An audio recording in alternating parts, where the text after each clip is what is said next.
자, 여러분, 우리 이번 시간 드디어 자산 끝내고 부채 한번 보겠습니다. 그래서 여러분, 여기다 이제 제가 간략하게 또 해보면 뭐 별건 아니에요, 지금. 우리 이제 BS가 있으면 여기까지 뭘 배웠어요? 자산은 뭐라고 했죠? 여기 유동, 비유동. 이렇게. 이제 뭐냐면 부채 배우고, 그럼 부채 끝나면 뭐예요? 자본. 부채는 역시 두 가지가 있어요. 1년 내에 갚아야 되면 얘를 뭐라고 그래요? 유동부채. 몇 년 있다 갚아야 되면 얘는 뭐가 되나? 비유동부채. 그래서 여러분 전반적인 흐름을 좀 잘 구분하실 수 있으면 되고, 쉽게 말하면 이제 부채는 뭐가 되냐? 여기 있습니다. 얘는 한마디로 빚을 진 걸 얘기해요. 그러니까 여기 뭐냐면 그 이행의 자원의 유출이 예상, 그러니까 돈 나간다는 뜻이에요. 나중에 돈 나가는 거. 그러니까 예를 들면 매입 채무가 있어요. 갚아야 될 거 아니에요. 그러니까 우리가 어디 가서 식당 가서 먹고 튀었어요. 그 이 사람 사기죄가 되는 거예요. 쉽게 말하면. 왜냐면 밥을 먹었으면 돈을 내야 돼. 돈을 내야 돼. 의무가 있죠. 의무가 있다고 이렇게. 그러니까 그 이행에 자원의 유출이 예상되는 의무, 그걸 우리가 뭐라 한다? 부채라 한다. 한마디로 말하면 뭐냐? 여러분, 빚진 거예요. 빚. 갚아야 될 대상. 그걸 우리가 부채 이렇게 얘기합니다. 근데 얘를 크게 둘로 나눠요. 유동, 비유동. 이제 1년 기준이죠. 그러니까 1년 내에 만기가 도래하면 유동. 몇 년 있다 도래하면 얘는 비유동 되니까 항상 우리가 유동부채가 중요하다고요. 왜? 1년 내에 갚아야 되니까 심적으로 부담이 되는 거죠. 내가 은행에서 돈을 빌렸습니다. 3년 있다 갚으면 좀 여유가 있어요. 30년 있다 갚으래요. 더 여유가 있죠. 근데 3개월 있다 갚으래요. 촉박하죠. 그러니까 우리 매월 이제 뭐 카드 같은 거, 그죠? 그거 못 메꾸면 안 돼요. 그러니까 카드 값하고 내 통장 잔고 맞나? 이제 확인해야지, 이렇게. 유동부채. 이렇게. 그걸 머릿속에 꼭 기억해두라. 자, 그래서 밑에 보시면 사례가 있어요. 그래서 유동부채는 이름만, 여기 보세요. 다 갚을 돈인데, 여기 보면 차입금은 뭐예요? 내가 돈을 빌렸으니까 갚아야죠, 차입금. 그 다음 매입 채무는 뭐냐? 얘는 주된 영업이에요. 그러니까 쉽게 말하면 이거예요. 재고자산을 사고 안 준 돈이 매입 채무입니다. 근데 여기 미지급 부분은 뭐냐? 유형자산 등을 사고 안 준 돈. 그러니까 자동차 할부금 같은 거, 이런 게 다 뭐냐? 여기 미지급금. 그 다음에 미지급 비용은 또 뭐예요? 얘는 기간 경과에 따라 말이죠. 미지급 이자, 이렇게 미지급 임차료, 이런 것들은 뭐냐? 기간 경과에 따라 말이죠. 미지급금하고 달라요. 미지급은 뭐냐? 유형자산 같은 걸 사고 돈을 안 준 거예요. 물건을 가지고 오고 돈을 안 준 거. 미지급 비용은 뭐냐? 기간 경과에 따라 비용이 발생한다. 이런 뜻이에요. 자, 선수금은 뭐예요? 미리 받은 돈이 선수금이에요. 선수금. 선수금 왜 수익이 아닙니까? 아직 물건을 안 줬잖아요. 그걸 뭐라 하냐면 뒤에 배울 텐데, 가등 요건을 충족을 못한 거예요. 이 가등 요건은 뭐냐? 내 할 일을 다 해야 돼요. 내 할 일을 다 하면 수익이에요. 내가 돈 받았는데 일을 안 해주면 부채죠. 일을 해줘야 될 의무가 있다. 이렇게 보시면 돼요. 아무튼 지금 하는 것처럼 뒤에 다 나올 건데, 얘를 보고 이 계정 과목을 보고 얘가 뭔지 떠올라야 돼요. 그러니까 뭔지도 모르고 닥치는 대로만 외우면 안 돼, 이렇게. 그러니까 예를 들어 여러분, 집, 하우스, 우리 집. 그러면 집이라고 하는 게 머릿속에 그려지잖아요, 이렇게. 차, 자동차를 얘기하는 거예요, 제가. 그럼 차, 그러면 자동차가 뭔지 대충 머릿속에 그려지잖아요, 이렇게. 그래서 차가 뭔지 모르는 거, 이렇게. 그러니까 예를 들어서 의학 용어 뭘 해요? 그럼 그게 뭔지 모르는 거지, 이렇게.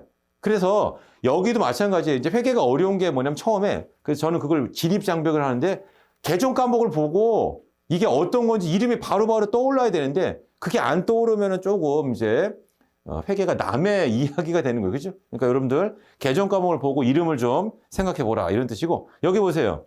이연법인세가 있는데 혹시 IFRS 배우신 분은 다 비유동이에요. 근데 얘는 일반에 계시죠. 그리고 여기 나와 있잖아요. 이연법인세 부채가 있는데 얘는 유동이에요.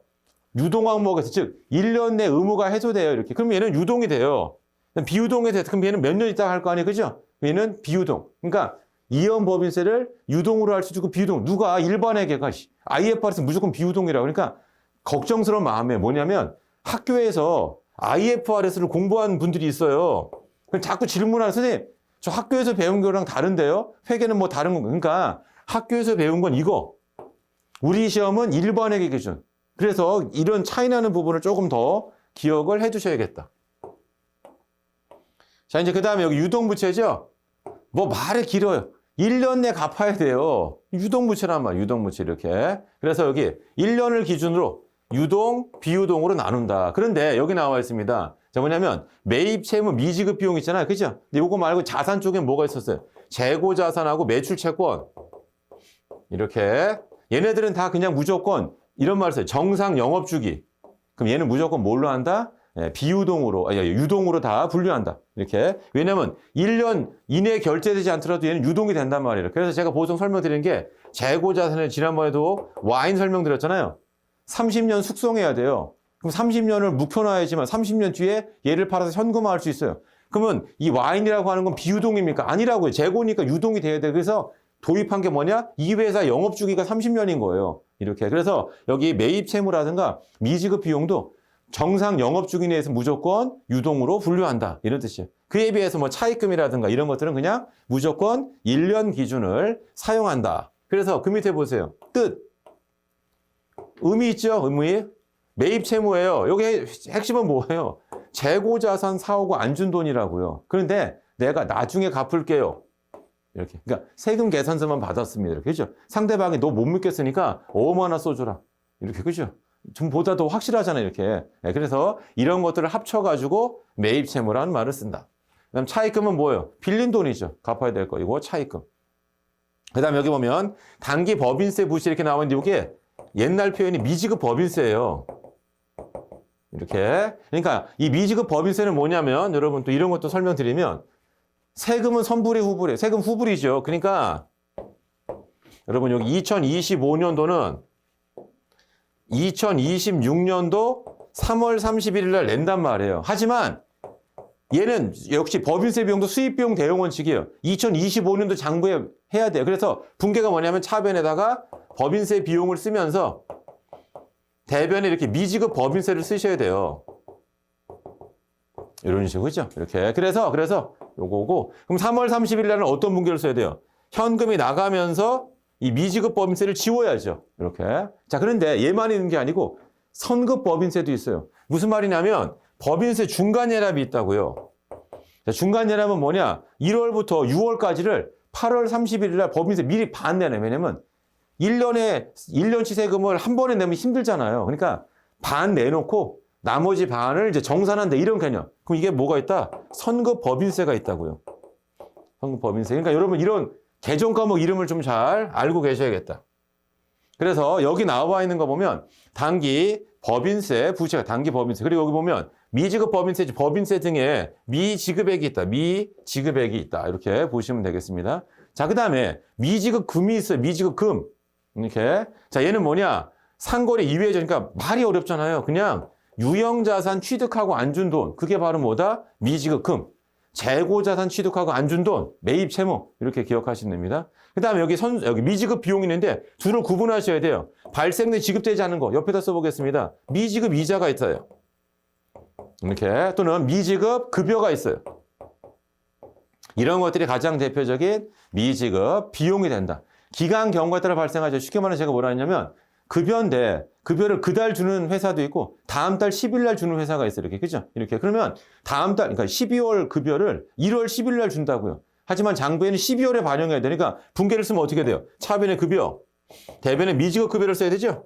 그러니까 여러분 이 미지급 급여가 쉬운 말로 뭐냐? 그게 급여 채무라고요. 급여 채무. 근데 급여 채무란 개정 과목을 안 쓰고 그냥 미지급 급여라는 개정 과목을 사용한다. 이런 뜻입니다. 이렇게. 그래서 그거 보시고 여기 보세요. 미지급 법인세 아까 설명드렸고 이거 선수금. 얘는 계약금 쪽으로 미리 받은 돈이 선수금. 그래서 얘는 부채예요. 왜? 아직 일을 안 해줬다고요. 아까 이제 가등 요건 충족. 그러니까 돈을 받았다고 수익이 아니에요. 받았지만 일을 해줘야 돼. 일을. 내할 일이 없으면 수익. 내할 일이 남아있으면 부채란 말이에요. 부채. 자, 여기 선수익은 가장 대표적인 게 뭐냐면 써볼게요. 선수 임대료가 있어요. 표현은 그렇지만 제가 깔세라 깔세. 그러니까 한 달에 100만 원씩인데 2년 치면 얼마야? 2,400이죠. 그러니까 뭐냐면 세입자가 저 여기 너무 하고 싶으니까 제가 월세 2,400 먼저 드리겠습니다. 까나가면 되죠. 그죠? 이렇게. 왜냐면 대부분은 월세 막 밀리고. 그래서 우리가 그 건물주가 사실은 힘들어요. 왜냐면 그 뭐 공실 있고 하잖아요. 그럼 그 사람들이 그냥 공실이 아니고 월세가 거의 막 1년 넘게 막 밀려 있다고 이렇게. 그러니까 그걸 내쫓아야 되고. 근데 또 그런 데 많잖아요. 애들도 있고 막 식당이고 하는데 뭐 부모 애들 막 저녁 때 막 갔더니만 애들은 오면 놀고. 왜냐면 식당 주인 뭐 그분들 애들인데 어디 볼 데도 없고 하니까 여기 있는 거 이렇게. 근데 만약에 여기가 만약에 장사가 잘 되든 장사가 잘 안 돼요. 그럼 애까지 다 길을 다 내쫓아서 내보내야 될 거 아니에요. 그죠? 그래서 실제로 건물주가 힘든 직업 중에 하나예요. 직업이라고 그랬지만 아무튼. 그래서 항상 건물주 뭐냐? 대리인을 세우는 거예요. 그러니까 자기가 그걸 하기가 너무 어려우니까 그냥 건물 관리인을 주는 거예요. 관리는 뭐 건물주가 하라고 하니까 나가서 이렇게 하죠. 그죠? 본인도 마음이 좀 착잡하고 하지만 이렇게. 그래서 이제 늘 사업 같은 게 다 번성하고 잘 되고 하면 좋은데 지금 대한민국 뭐 경기가 썩 안 좋고 하잖아요. 이렇게. 그러다 보니까 이렇게 그냥 내보내야 되는 뭐 그런 일들이 좀 많다. 그리고 더 중요한 건 뭐냐? 이 사람을 안 내보내면 다른 세입자도 또 월세를 잘 안 낸단 말이에요. 이렇게. 그러니까 사장, 건물주나 이런 분들이 좀 냉정하게. 그래서 보통은 이제 자기가 직접 잘 안 나타나요. 이렇게. 대리인을 좀 세우는 경우가 많이 있다. 아무튼 선수 수입, 선수 임대료. 자, 예수금이 또 중요한데 우리 그렇죠? 예수금 맡아둔 돈이고 좀 이따가 분계 등이 나올 거예요. 여기 부가가치세 예수금, 좀 급여 예수금이 있어요. 우리 원천징수, 거래징수. 이따가 분계를 보겠습니다. 그다음 여기 유동성 장기 부채가 있어요. 자, 얘는 뭐냐? 원래는 비유동인데 시간이 지나면 유동으로 바뀌죠. 자, 무슨 말이냐면 여기다 한번 해보겠습니다. 자, 원래는 내가 돈을 이때 차입했어요. 그리고 3년 뒤에 갚을 겁니다. 자, 그러면 여기 X1년도 말 입장에서는 비유동이에요. X2년도도 비유동인데 X3년도 입장에서는 1년 내 만기가 도래하죠. 유동으로 바꾸셔야 돼요. 이걸 우리가 뭐라 한다? 유동성 대체란 말을 쓴다. 그래서 여기 유동성 장기 부채는 옆에다 써보세요. 이게 유동성 대체입니다. 이게 유동성 대체란 말을 써요. 원래 비유동인데 이거를 유동으로 바꾸는 거예요. 그러면 이런 질문이 많다고 했잖아요. 아, 선생님, 유동도 부채, 비유동도 부채인데. 근데 중요한 게 뭐예요? 우리 유동 비율 같은 거 공시해야 돼요. 이게 유동 부채인지 비유동 부채인지는 매우 중요하다. 매우 중요하다. 그러니까 여러분 여기 보시면 여기 보면 유동 부채분의 유동 자산 제가 써볼게요. 유동 부채가 200억인데 유동 자산이 100억이에요. 1년 내 갚아야 될 돈이 200억인데 현찰이 얼마예요? 100억 정도밖에 없어요. 1년 내 부도나는 거죠. 그러니까 보통 이게 200억이면 이게 한 400억 정도 돼야 된다고 이렇게. 근데 알고 봤더니 비유동 부채 1000억인데 그중에 500억이 내년도에 갚아야 돼요. 저는 만기가 도래했다. 그러면 이거 500억 쓰고 여기 500억 해서 이게 700억 돼야 되는 거 아니에요, 이렇게. 이 유동성 대체가 매우 매우 중요하다. 유동. 선생님 똑같은 부채인데 그게 아니라니까. 1년에 갚아야 될 거. 즉 카드값 도래한 거 그 느낌을 여러분들이 갖고 계시면 되겠습니다. 이렇게. 대체해서 이름이 제게 이름이 중요하다. 그 다음에 여기 당좌 차월이 있어요. 당좌 차월 여러분. 얘는 뭐냐? 우리 당좌 예금 통장에 잔액이 마이너스 난 거. 그래서 우리가 여러분 이런 거 알죠? 마이너스 통장. 약간 이런 개념으로 보시면 돼요. 그러니까 원래대로 하면 당좌 예금 통장 안에 들어있는 돈을 금액 담보로다가 수표나 어음을 발행한 그걸 우리가 당좌 수표, 당좌 어음이라는 말을 씁니다. 그러면 통장 안에 들어있는 돈은 10억이에요. 근데 이번에 어음이 결제가 들어오는데 10억, 예를 들어서 3만 원 들어왔어요. 3만 원 모자르죠? 그럼 이거 부도 처리해요? 그러면 안 된다. 그래서 0 밑으로 떨어뜨립니다. 그러니까 3만 원을 은행이 대신 결제를 해줘요. 그리고 회사에 전화, 야, 3만 원 비잖아. 3만 원 빨리 넣어라. 이렇게. 그죠? 그러면 그 상태로 12월 31일을 맞이한 거예요. 그럼 이 마이너스 3만 원을 뭐라 하냐? 차입금합니다. 은행에서 내가 3만 원 빌린 거예요. 그걸 우리가 당좌 차월이라는 말을 쓴다. 그러니까 이 당좌 차월은 중요한 게 뭐냐면 마이너스 현금이 아니에요. 차입금으로 분류한다. 차입금으로 분류한다. 은행에서 차입한 거. 그러니까 당좌 차월의 뜻을 아셔야 돼. 뜻이 뭔지, 이게 상황이 뭔지. 당좌 거래라는 말을 아셔야 된다. 그렇죠? 당좌 수표, 당좌 어음. 그렇죠? 지금은 우리가 계좌이체 같은 거 많이 해주잖아요. 그렇죠? 근데 또 이런 것도 있습니다. 뭐냐면 우리가 이제 뭐 대기업에 이런 데 있잖아요. 그렇죠? 돈 없잖아. 있어요. 근데 뭐냐? 길들이는 거예요. 그러니까 세상에서 제일 우리 뭐 갑질한다. 갑질. 이 갑질이 뭐냐? 돈을 안 주는 거예요. 줄 듯 말 듯. 그죠? 줄 듯 말 듯. 이런 거. 그냥 빨리빨리 주면 좋죠. 아닙니다. 이렇게 돈 빨리 주면 얘 버릇 나빠져요. 그래서 돈을 절대로 빨리 안 줍니다. 그래서 일부러 현찰 주는 어음하는 거고 또 이제 다른 걸로 하면 뭐냐면 품질 보증 이런 게 있어요. 그래서 우리가 뭐 내부 인테리어 돈 주면 안 돼요. 그건 공사 안 돼. 그러니까 돈을 안 줘야 돼요. 마무리 해주셔야지. 돈 드리고 이렇게. 그죠? 그러니까 그 끝까지 버틸 줄 알아야 돼. 대부분 그게 쉽지가 않아요. 이렇게.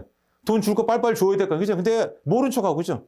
줄 듯 하면 만나자고. 그러면 얘기하죠. 이렇게. 뭐 하청업체는, 오늘 돈 줄려나? 이렇게. 잔뜩 기대가 갔더니 뭐냐? 나중에 주겠다는 거죠. 뭐가 마무리 안 되고 뭐 계속 그죠? 그거 될 때까지 이제 안 주겠다. 그러니까 이런 거를 잘해야 이제 사업을 잘 할 수 있다는 뜻이거든요. 아무튼 당좌 차월이 당좌 차월 잘 보시고 여기 유동부채의 사례가 있어요, 사례. 미지급은 뭐냐? 토지 건물을 외우지 말라고 그냥 아무튼 유형자산 재고가 아니라고요. 그러니까 재고자산 사하고 돈 안 주면 매입 채무, 유형자산 등 사하고 아니면 미지급금. 자, 미지급금하고 비용은 다르다. 얘는 기간 경과 그러니까 미지급 이자, 미지급 급여 이런 걸 생각하시면 됩니다. 그러니까 선수금은 뭐냐? 계약금 토를 미리 받은 거예요. 얘는 아직 물건 안 줬지 부채. 그리고 반대말 아시면 좋아요. 그리고 반대말을 아시면 좋다 그런 뜻이에요. 뭐냐면 미지급금의 반대말은 뭐죠? 미수금. 이렇게 미지급 비용의 반대말은 뭐냐? 미수수익이 있어요. 이거 다시 써보겠습니다. 여러분 요거 미수수익 기억나죠? 선수금은 뭐냐? 선급금. 이렇게 선수수익이 있어요. 선급비용. 동시상황. 우리 자산에서도 다 이거 배웠던 거예요. 이렇게 그 연관돼서 나오면 좋아요. 이렇게 그죠? 우리 고수업 칠 때 뭐죠? 총단이 있고 홍단이 있고 뭐 초단, 뭐 고돌이 뭐 이런 거 구분이 돼야 돼. 구분이 그래야지 할 거 아닙니까? 용어를 듣고 빨리빨리 잘 봐라. 그 다음에 여기 보세요. 우리 미지급 비용 이게 미시 항목, 선시 항목 있죠? 얘는 기말, 결산, 조정 이게 뭐 이게 수정분계라 했죠. 수정분계. 누가 또 물어봐. 선생님 수정분계는 뭡니까? 우리 최초분계는 알죠? 연도 중에 현금주의로 장부를 만들어요. 근데 이거를 발생주의 장부로 해요. 그러니까 기간 경과분, 미경 이런 것만 나누는 거. 그죠? 이런 게 바로 뭐다? 이게 바로 수정분계. 자, 다음 밑에 여기 예수금 있어요. 예수금. 예수금은 맡아둔 돈입니다. 이렇게. 그래서 얘가 두 가지가 있어요. 급여 예수금이 있어요. 그리고 이 급여 예수금을 우리가 뭐라는 걔를 원천징수란 말을 써요. 원천징수. 그 원천징수는 뭐냐? 소득을 지급할 때 세금 띄고 주는 거예요. 그래서 원래는 제가 여기 해보겠습니다. 급여가 500인데 만약 세금이 6만 원이에요. 이렇게 해가지고 이렇게. 자, 그러면 현금 이렇게 돼 있잖아요. 원래는 뭐냐? 제가 나눠서 보고 현금 500이 나가요. 그리고 다시 현금 6만 원을 되돌려 받은 거예요. 회사가. 자, 내용은 이겁니다. 뭐냐면 월급 500을 줬더니만 쉽게 말하면 우리 직원이 사장님 저 4대 보험하고 소득세 이렇게 국가에다가 내가 내야 되는데 어떻게 모르니까 사장님 대신해 주세요. 아, 그래? 그러면 처음서부터 그냥 494만 원만 준 거예요. 하지만 난 월급 500 준 거고 네 세금만큼 내가 맡아뒀다가 다음 달 10일 날 내는 거죠. 그게 바로 원천징수. 그러니까 여기는 예수금 안에는 뭐냐면 급여에 대한 세금. 우리가 간이세액표라는 거 들어봤었죠? 간이세액표에서 원천징수한다고 이렇게 그것만 있는 게 아니고 우리 4대 보험 있죠. 4대 보험. 이런 것들도 다 포함되어 있다. 보시면 되고. 그러니까 소득세 납부할 때 돈 나가면서 비용이 아니에요. 의무가 해소된다. 의무가 해소된다. 그래서 지금 이제 우리 막 한참 연말정산 하죠. 연말정산. 여러분 대한민국만큼 시스템이 잘 돼 있는 나라가 없어요. 우리가 뭐든지 빠르고 불편한 거를 참을 수 없어요. 그죠? 우리나라 사람들이 이렇게 해가지고. 그러니까 시스템을 엄청나게 잘 갖춰놓은 거다. 그러니까 이런 날은 많아요. 세금 너희들이 알아서 하란 말이야 이렇게. 그럼 전 국민이 5월 달에 다 세무서 알아서 가서 세금 신고하란 말이야 이렇게 해가지고. 얼마나 힘듭니까? 근데 연말정산이라고 해서 본인들의 이제 근로소득자의 세금 이렇게 그런 것들을 회사가 알아서 해주고. 그죠? 원래 회사가 해줄 필요가 없는데. 근데 처음에 이걸 만들면서 뭐예요? 국민들이 세금 신경 쓰지 않도록. 그죠? 회사가 노이가 하란 말이에요 이렇게. 연말정산. 근데 사실은 이게 대단히 편리한 우리 버스 같은 거 좀 환승하는 거 약간 그런 느낌이에요. 이렇게. 옛날에 우리 버스 환승 안 됐어요. 지하철하고 버스는 각자예요. 근데 환승하고 하니까 이게 얼마나 편리합니까? 사실은. 자, 다음에 여기 보시면 이제 우리 비유동 부채가 있어요. 비유동 부채. 근데 여기서부터는 이제 단어도 바뀌었으니까 잠깐 쉬었다 하겠습니다.